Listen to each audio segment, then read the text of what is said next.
Hello everyone, just out for a really quick overnight trip up here in the high country. As you can see, the sun's about to head down, but it's just beautiful. June is just one of the best years up here in Colorado. You still have a lot of snow. We've had a really wet spring, so everything's just beautifully green. It's gorgeous. I'm gonna find a place to pitch up camp and I'll get back to you shortly. Well, I think I found home for the night, next to a beautiful little quiet lake. Views up to the snow cornice up there. That sunlit portion of the mountain out there, that's the Continental Divide.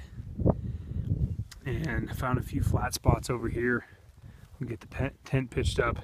Just wanted to show this was a great place to demonstrate to you guys a tip for finding flat spots. It can be kind of hard to tell when you're looking right at it. Like if I was looking right here, is this flat enough? It's kind of hard to tell. But if you can get a little bit lower, and then here where I'm like looking straight out, it really helps me pick out like flat spot there. And this place over here where I thought was flat has a bit of a slope to it, so better to find out now than once I have the tent pitched up. Oh, there we go.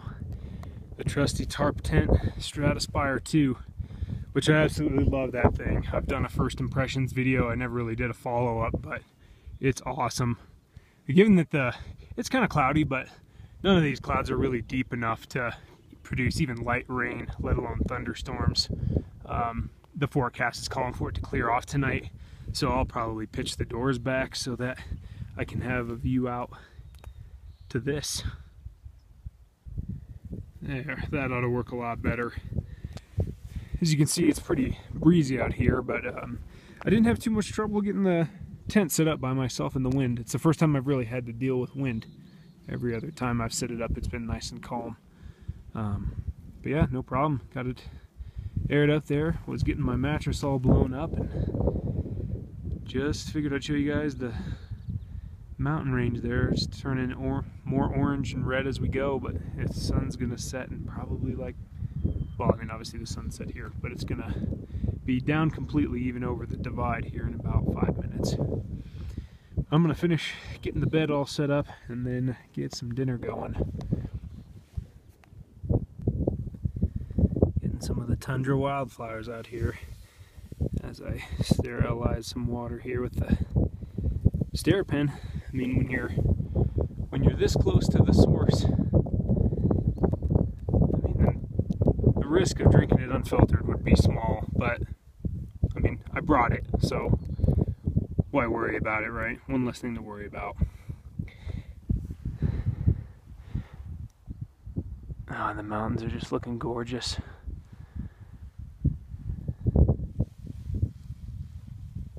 Got a lake on either side. This is the one I'm camped next to. There you can see the tent off to the right. Just these little lakes here. Well, if it wasn't for the wind, I could get a killer reflection shot there. But I'll take it. No complaints. What a treat. Got quite a sunset going.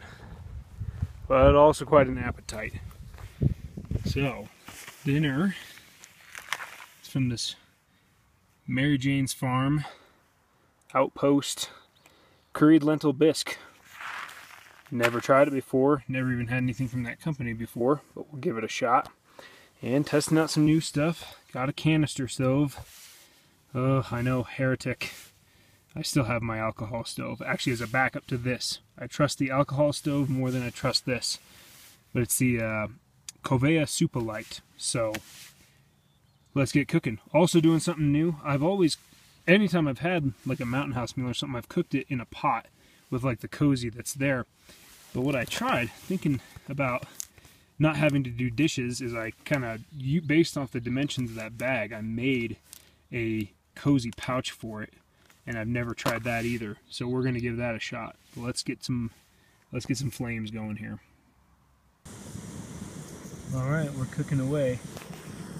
You guys will probably recognize the stove. It looks almost identical to the Snow Peak Light Max.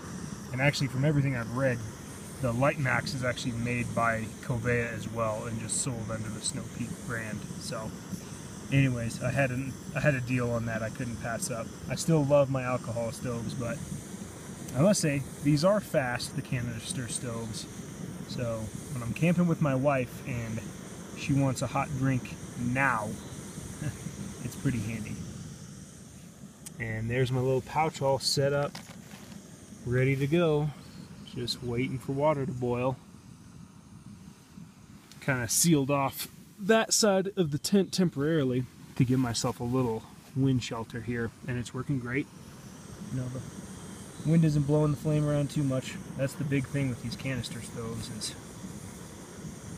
some of them have windscreens you can buy for them, but you have to be real careful. You can't put a windscreen around it like this guy for an alcohol stove, because if you overheat, you want to heat, the fuel's already vaporized, so you want to keep the tank here cool and all the heat up here. So you put a windscreen around that and get the tank too hot, and you could have a big problem on your hands. So you just have to kind of do a little windbreak, not a big deal. Alright, well, I'm waiting impatiently for my meal to finish rehydrating, which I got to give it some extra time considering at my altitude here, I don't know exactly, but the water probably boils at something like 190, 195, something like that. So I've been just gathering up some wood for a fire. Now, I'm pretty much above tree line here. I mean, the trees that are here are basically crumholds, which are the stunted trees. You know, leave no trace principles. It's kind of bad form to have a big roaring campfire up above tree line and burn up, you know, parts of the crumholds because it grows so slow. But I've got a bit of a solution to that, and that's this here. I've got this is a little like kind of hobo stove. It's what it is it's an IKEA cutlery caddy that Hiram Cook sent me, and I'm just going around and finding little stuff like this. I mean, you can find this everywhere, even up here above tree line. You know, just looking around, little sticks like this and stuff like that are perfect. So I'll just load that up. I can have a fire. The fact that it's contained, I can set it up on a couple of rocks so it won't scorch the ground, and it'll because this gets so much airflow, it burns down really well and just leaves a little bit of ash and coals which I can scatter. So it's kind of a nice alternative, so that I can still have my fire if I want one to lift my spirits, but you know, not hurt the landscape and not leave a big fire ring or something like that up here above tree line. Well, I got the fire going. The wind's kind of blowing it out, but it gets enough airflow that it starts itself back up. And just boiling up some water for some tea here. Dinner was delicious. It was a little watery, but I probably put too much water in it. I give about 14 minutes to cook. The directions said 7, and it turned out pretty well. I mean, it was totally cooked and piping hot, so the cozy pouch here worked like a charm. It was awesome. Yeah, just enjoy a fire for, I don't know, that'll last 20-30 minutes. Alright, sorry guys, I ran out of storage on my phone here, so I'll have to cut it brief here and go and delete some stuff, but there's not really going to be much to film anyway. Just about boiling in there. Yeah, we are boiling for my tea, so I'll probably catch everybody in the morning. Looking forward to a lovely night. Well, good morning everyone. Here's the view at the tent, just getting the first light up on the mountains. I slept pretty well. Definitely was plenty warm enough other than my face. It was pretty drafty in here having both sides open, but you know, it was nice having the views. Could see the stars and the moon and everything. It was great. This is my first trip out, doing a true sub 10-pound ultralight pack load. It's just, I've been surprised being up here how little stuff I have. I mean, it's like I got my pack, first aid kit, cooking stuff, that's my sleeping bag liner, bear spray. Even though up here above tree line, bears are not much of an issue. It's kind of one of those things. Now that I bought this, I'm like, why not? And then some stuffed sacks and clothes and food bag, water, shoes, sleeping bag, sleeping pad, and tent, and that's pretty much it. And my little fire thing. So it worked out great. I mean, the hike in with a light pack was good. Obviously, I've still got plenty of comforts. You know, I have my nice blow-up pad, but I sacrificed a pillow for that and used my clothes bag as a pillow. And that worked okay. I do miss my pillow. But unfortunately, just due to my schedule, I've got to kind of pack up fairly quick. So I'll pack it up and hopefully we'll get some more views as the sun lights up the valley here. Let's do a quick look at the aftermath of the fire last night. Here's the fire can with just a little bit of ash in it. That'll spread around real easy. The holes that it has in the bottom, I can almost just take it and shake it like a flour sifter or something. And then here's where I had it. I propped it up on the rocks, hoping that it would avoid scorching the ground, which, as you can see, it still did a little bit. And it scorched some of the plants around the side, but I mean, very minimal impact. And I mean, I could have done even better by finding like a flat rock like this to set it on, especially if I could find one that wasn't covered with lichen, or find a little gravelly area. But I mean, I feel a lot better about this little black mark here that I can brush some duff over and nobody would ever know unless they were going over it with a microscope, compared to a big fire ring. That's beautiful. There's not a single person around me. And it can be difficult to get that in Colorado sometimes, especially out here, the closer you are to the urban corridor.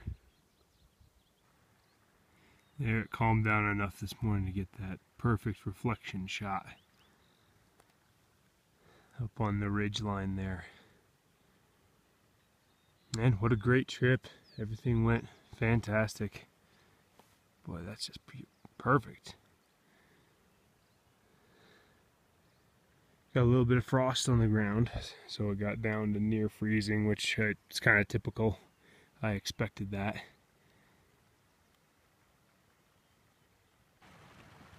I'm just passing by another complete mirror reflection lake here on the trail on the way out of here. This one has a pretty good outflow going out of it. I'm just about to get the sun over the divide, which I can't wait. It's chilly this morning. I didn't bring all my normal warm clothes. That was part of the way I saved my pack weight down to get it to sub 10 pounds. But anyway, a quick trip, but a good one. I know I've been away from YouTube for a while, so thanks for everybody who's still sticking around to watch. You know, sometimes just life happens. I'm sure you guys all understand, but hopefully I'll be getting some more videos out a little more regularly now. And yeah, everybody have a great day. Thanks for watching. Cheers.